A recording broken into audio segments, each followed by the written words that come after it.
ரேவா காண்டம் 199 அத்தியாயம். ஆஸ்வின தீர்த்தத்தின் பெருமை. ஸ்ரீ மார்க்கண்டேய முனிவர் கூறினார், அதற்கு அடுத்தபடியாக அரசே, மேன்மையான ஆஸ்வின மாதம் உள்ளது. எல்லா தீர்த்தங்களிலும் இதுவே மிகவும் விரும்பத்தக்கது. இது எல்லா உயிரினங்களுக்கும் சித்திகளை அருள்வதாகும். இந்த தீர்த்தத்தில் தான் மருத்துவர்களில் மிகச் சிறந்தவர்களும் மிகவும் அழகானவர்களுமான ஆஸ்வின தேவர்கள் விரிவான தவம் செய்து யாகங்களின் காணிக்கைகளில் பங்குதாரர்கள் ஆகினார்கள். அவர்கள் எல்லா தேவர்களுக்கும் மிகவும் மதிக்கப்பட்டவர்களாகினார்கள். நாசத்தியர்கள் என்று அழைக்கப்பட்ட ஆதித்யனின் இந்த இரு புதல்வர்களும் உள்ளார்ந்த சக்தியால் முழுமையாக ஆசீர்வதிக்கப்பட்டிருந்தனர். எல்லா துன்பங்களையும் அளிப்பவர்களின் அவர்களே மிகவும் சிறந்தவர்கள்.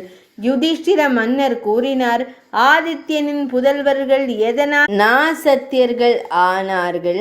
அன்புள்ள பிராமணரை, உமது சிறந்த மதிப்பீட்டை செவிமடுக்க விரும்புகிறேன்.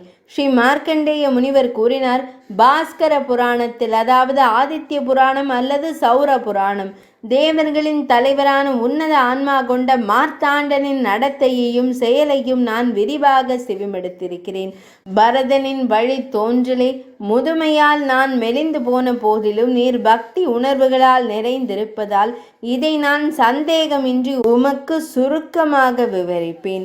மனிதர்களில் சிறந்தவரே, ரவியின் அதீத பேரொளியை கண்டதும் அவருடைய அரசியான தேவி ஒரு பெண் குதிரையின் வடிவமெடுத்து மேருவின் மீது காட்டில் மிக கடுமையான தவங்களை செய்தாள்.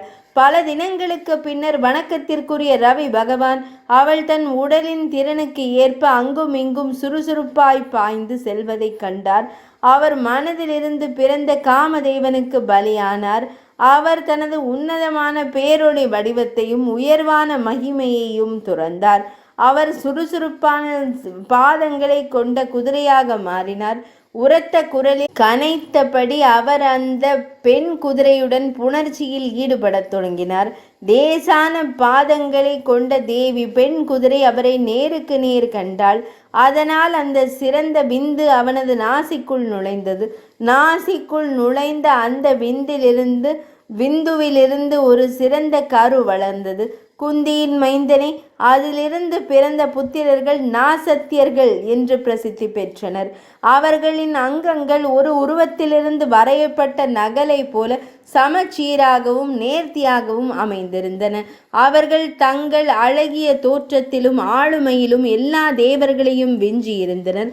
அவர்கள் நர்மதை நதிக்கரைக்கு வந்தனர். அவர்கள் பிருகுகட்சத்தில் மிகவும் கடினமான தவம் செய்து பெரும் சித்திகளை அடைந்தனர்.